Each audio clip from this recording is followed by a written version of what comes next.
G'day guys, my name is CJ. This is the Galaxy S23 Ultra, and I think it's probably the perfect phone in 2023.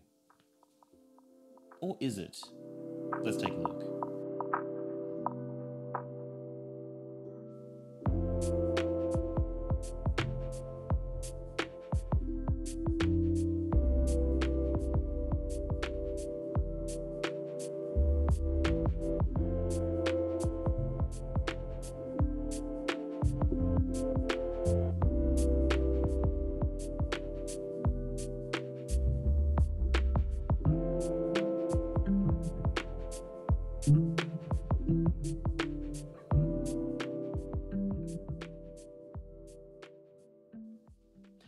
On the surface, the S23 Ultra looks almost identical to last year's Ultra.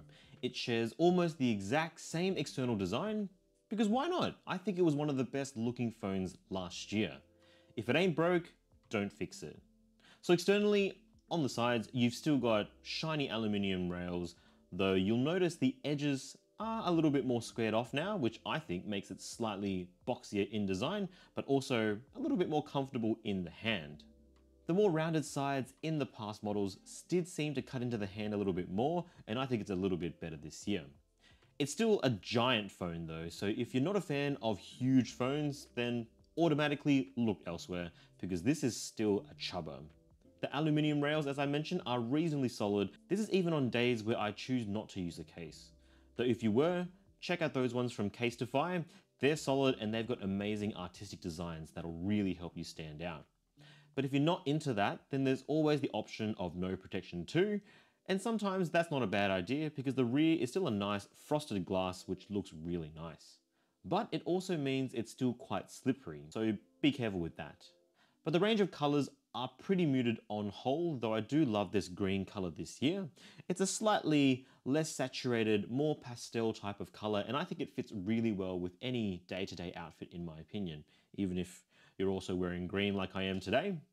Plus on the rear you still got the same spider eyes design of the camera modules, though for those with an eye for detail will notice that the modules are a little bit larger this year. This is to house the new camera system, and we'll certainly get to that a little bit later in the video. But it does mean that it's also even more likely to rock when using it on a flat surface, like on a table. On the front though, you've still got a beautiful massive 6.8-inch squared off 120Hz LTPO Quad HD AMOLED display. It gets up to 1750 nits of brightness, which is just about as bright as smartphones get nowadays, and it still looks absolutely gorgeous. Movies, videos, just simply using the phone day to day is enhanced by this screen. Now thanks to the 240Hz response rate, it's also super responsive and is one of the most buttery smooth phones I've ever used. The ultrasonic fingerprint sensor is still in the same location, embedded into the screen, and in terms of reliability, it's been pretty good, pretty much the same as last year. Though if I'm gonna nitpick here, it's that the screen is still slightly curved. Again, it's a smaller curve compared to last year, but it's still a goddamn curved screen, and because of that, you still get accidental touches here and there. It is improved, granted, but it's still there and it's still annoying. Come on guys, just go the full length and make it completely flat, please. Now flanking the screen are two very capable speakers that combine together to produce really nice detailed and deep stereo sound. It gets really loud and doesn't get distorted, and honestly, it's pretty close to maybe even better than what we can get out of the iPhone 14 Pro. I've really enjoyed using it to watch videos, listen to music casually when I'm chilling, and when I don't have my computer near me, or just when I want to have a quick minute to have a bit of a breather. It's still got the S Pen on the bottom, which is, well, pretty much the same in terms of features and usability as the previous models, which is to say, it's nice to have, but certainly not an essential inclusion for me, and I hazard to say most people as well. But I do like to have it there to use up excess fidgeting energy if you're so inclined, or if you just needed to jot down a little note here or there. And overall, externally, the S23 Ultra doesn't make any major changes because it didn't have to, and in the areas it did, I think it made things even better. And that's pretty much the story of this year's S23.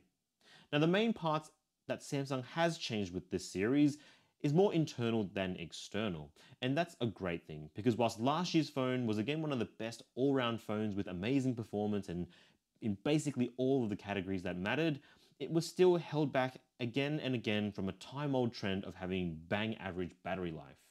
This year though, I'm not sure what kind of dark magic Samsung has conjured up or what Qualcomm has done with its chip, but the S23 Ultra with the Snapdragon 8 Gen 2 chip, which the entire world gets now, fortunately, instead of Exynos nonsense, simply sips power. And this is despite it still having the same 5000 milliamp unit we saw in last year's phone.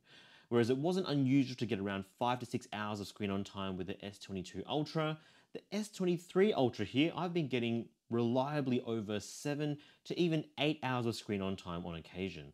Honestly, it's been that good. It's been a really long time since I've had such faith in a phone's battery, and I can tell you, it is liberating.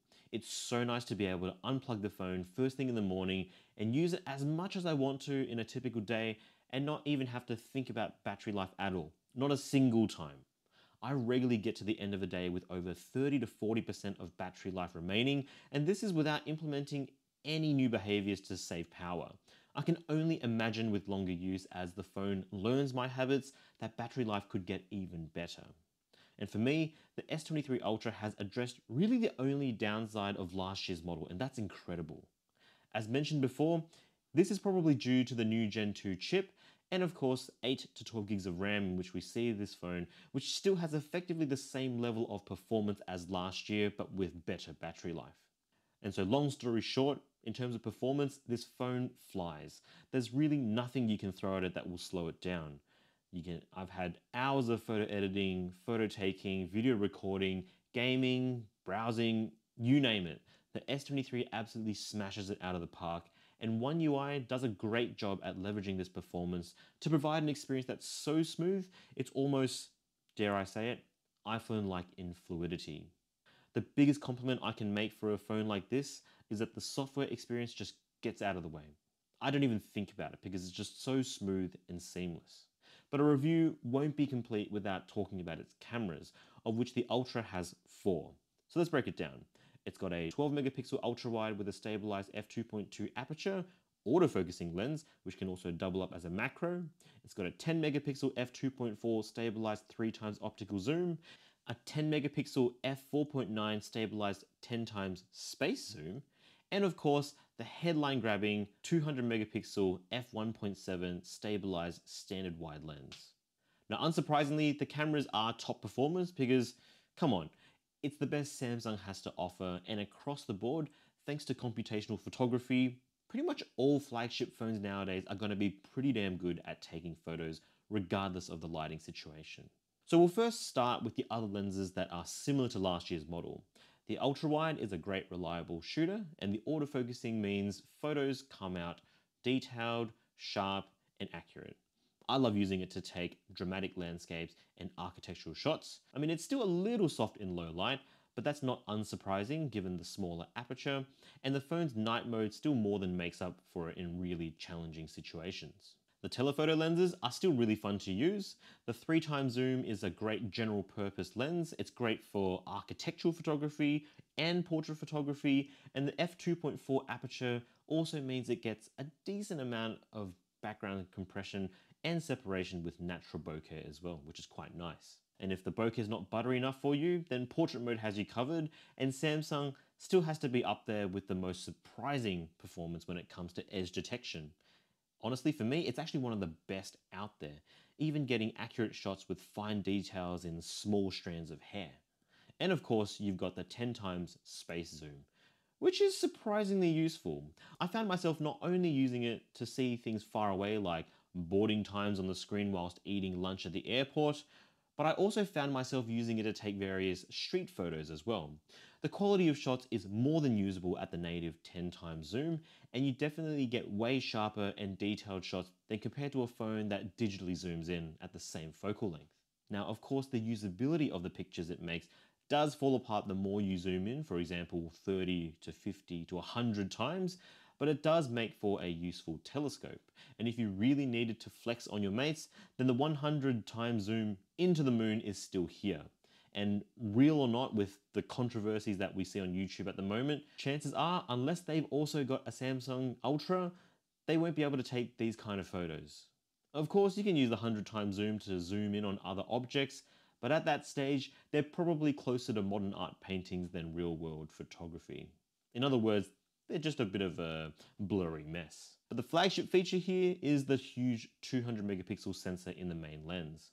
It's huge in all aspects because it needs a bigger camera module and it needs more juice to shoot too.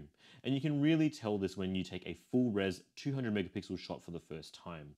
Honestly, the lag here is real. I mean, it's not terrible, but it's definitely not instantaneous. But photos are as you'd expect, full of detail and massive in size.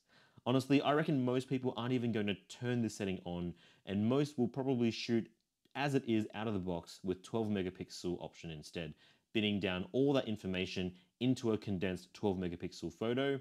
And honestly, one of the main reasons people will stick with this mode is that there's next to no shutter lag and is one of the quickest shooting phones out there at this 12 megapixel setting. When the app loads, that is. In my experience, the camera app still doesn't load as quickly or seamlessly as you'd expect, and there were more than a few occasions where loading the viewfinder lagged, showing just a blank black screen and wouldn't shoot. And because of this, unfortunately there were a few missed shots, especially when trying to take photos of an unpredictable, quick-moving subject like a child or a pet dog. And when moments like that are worth capturing, it can be quite fleeting, and if you miss it, well, that's going to be a problem. Now, I'd like to think this is something a software update could fix, because the chip itself is a beast, but it's definitely something to be wary of. That's not a perfect system. But shooting quirks aside, the photos taken with the main sensor are as you'd expect. Beautifully detailed, accurate, and exhibit the same Samsung feel that we're used to nowadays. The other quirk I'd mention though is the scene optimizer often can be a little too heavy-handed when it comes to processing. There were often times where I was taking a photo of my dog or my loved ones that shots taken with just the stock auto mode with the scene optimizer on often made the photos look a little too contrasty and artificially sharpened.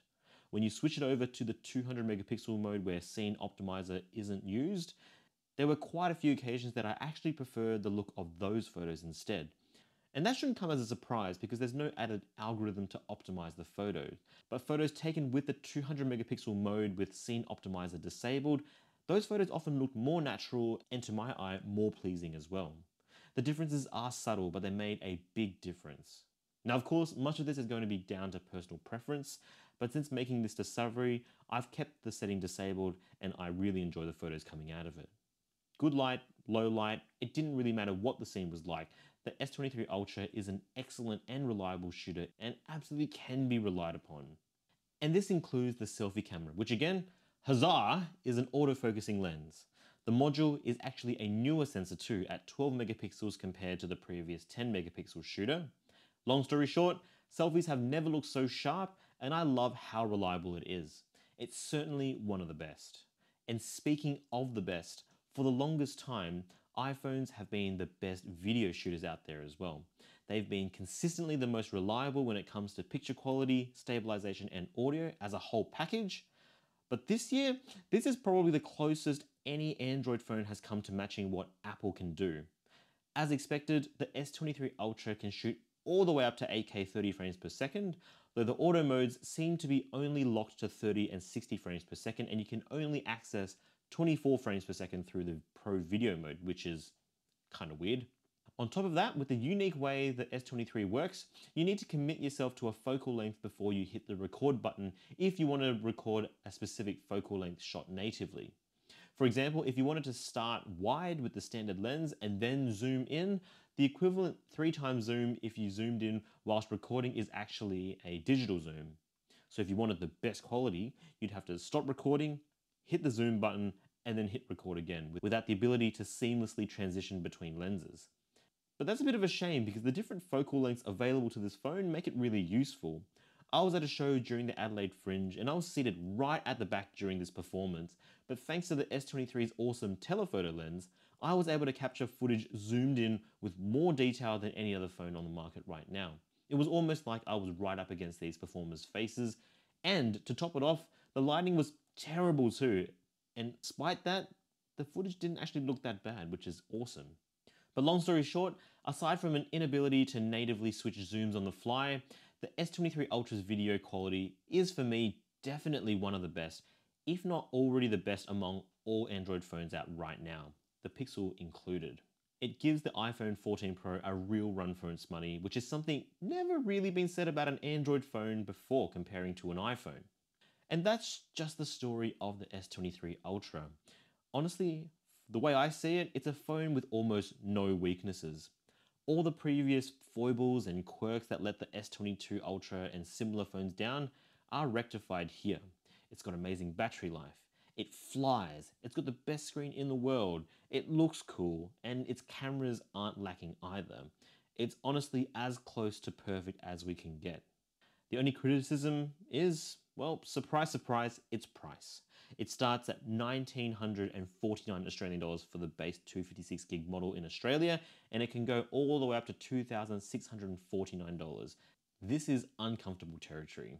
In fact, any phone that pierces $2,000 is a hard sell in my opinion, especially when you've got so many other great options for significantly less, like the Pixel, the Asus Zenfone, the Nothing Phone 1, just to name a few.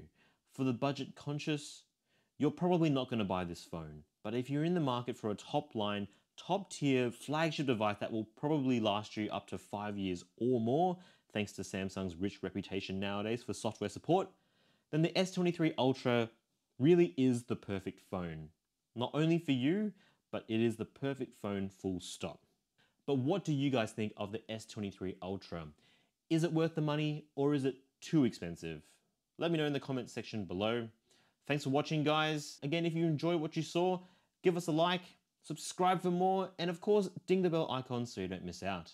Stay safe out there, guys, and I'll catch you in the next one. Cheers.